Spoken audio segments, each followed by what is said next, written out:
Prasad. Last episode, the last electronics episode, I mean. Of course, I had a few extra episodes peppered there, but we want to go back to the last episode where I talked about electronics.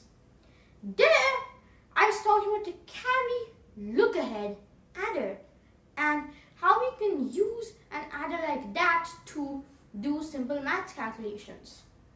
In the future, we want to make machines that are better at adding or subtracting or taking complex calculations between numbers and ALU, so to speak. Before we can build that, we have to tackle a very simple problem. A computer can't remember things. We have to manually input the data into the machine. It doesn't have any memory, RAM, so to speak. So, how do we give it some? How do we allow our computer to store information and use it at a later time? Let's find out. I'm going to hand over the mic to computer Ayush quickly. But first, we have to answer the quiz question. The quiz question from last episode was, what was the first computer ever to implement a carry look ahead adder? The answer was the Zeus Z1. Developed by Konrad Zuse during the Second World War in Germany, it was tragically bombed during the fighting. It can be considered one of the world's first modern computers. Despite the fact that it wasn't backed by any sort of large university system like some other computers of the time, the Zeus Z1 had capabilities of carry look ahead adder, storing decimal numbers, etc., which were the first of any computer of its time. But we are here to talk about memory. So now let me hand over the mic to computer Ayush to talk about how we can get computers to remember.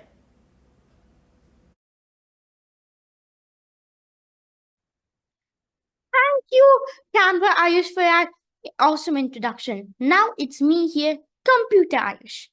Now, we are back here at the wonderful website circusverse.org. It's an online simulator, like we used last time, that allows you to explore the world of logical circuits, like the ones inside your computer.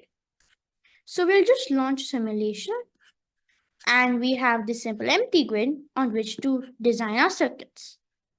Now, the key question that past Ayush asked us is, how do you make a computer remember? Now, to answer that question, I'm going to have to introduce a new logic gate. If you remember, logic gate is just a chip that takes in inputs, 2 or 1 input, and using some logic generates 1 output. The really useful logic gate we have here is the NOR gate. It's a combination of a NOT and an OR gate. The idea is, it will output a 1, a high signal on the other end, if and only if the 2 input signals are off.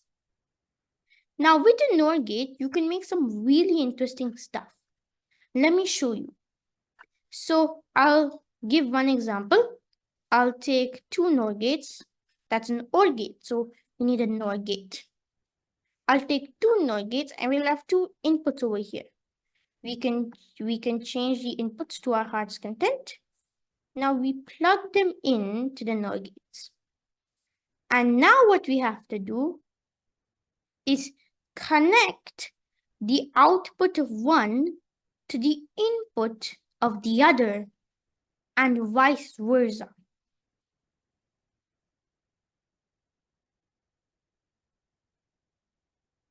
And now what I can do is I'll just plug this thing back out and give it as the output.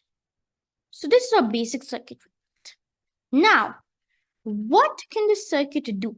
How does it work? The idea is this. This NOR gate, both inputs are off. So it's outputting an on. Now, here, because one of its input is on, it can't output an on. It can only output on if both inputs are off. So here it's outputting an on. Here, That output on is being fed back in. So it's forced the output in off, which is coming into the circuit here.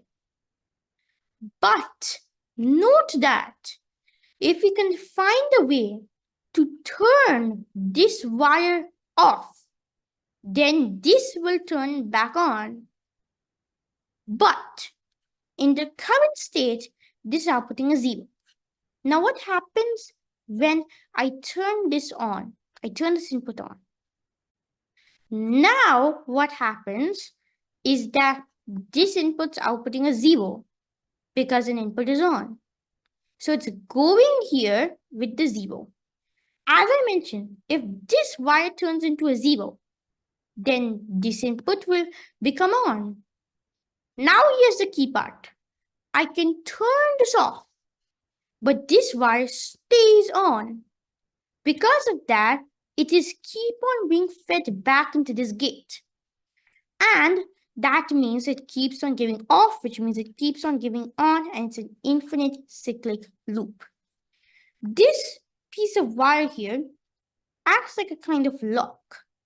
Now, no matter how I set this lock will make sure that this outputs 0, which will make sure this outputs 1, which will make sure this outputs 0. And no matter how I change this data is stored in the circuit. You could say that we made a circuit that has memory. The memory of the circuit is set to a 1. It's remembered that piece of information. Now, a circuit that can only remember the number 1 is not really useful. We need a way to remember the number 0 as well. And that requires turning the lock into the opposite direction. We need to move the lock into this piece of wire. If we can manage to do that, that will make this off, which makes this on, which makes this off again. And we'll have successfully stored a 0. Now, how do we turn this lock on? Well, if turning on this bit turned this lock on, then by symmetry, the way to turn this lock on is to turn on this bit. As you can see, we are now outputting a 0, and this lock is now on. And this will make sure that the output doesn't stay and will stay at a 0. No matter how I change this again, the output will stay at 0. So we could say that this is a set chip. Once I turn this on, it sets the output to 1 and locks it there. This is a reset bit. When I turn this on, the output is reset to 0 and it stays there. Now, because we have a set bit and a reset bit and a latch, it's called a set reset latch or SR latch. The circuit is by default named main, but I'll change the name to SR latch. The issue here is that there's no way to store a particular bit. Let's say you have a wire doing fancy calculations and you output a 0. How do you store that? You need some fancy circuitry to make sure that if you want to store 0, turn this on. If you want to store 1, turn this other input on, and make sure neither of these are on at the same time. That's some huge complicated circuitry. I want a simple latch that we can store whatever data we fit into it. A data latch or D-latch. So let's build one.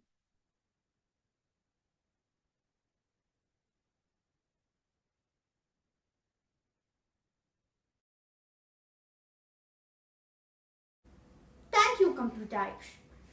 In summary, what we did today is build an SR latch. It's the most fundamental building block of computer data storage. And it's as simple as can be. One bit for triggering on, another bit for triggering off.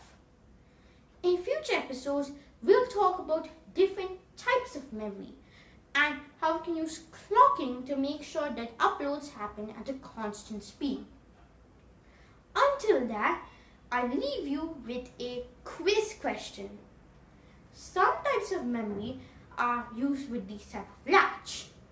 But what is the most common type of your computer's memory that is used capacitors instead of latches? Tell me the answer. I'll see you next time on the Funtastic Academy. Bye.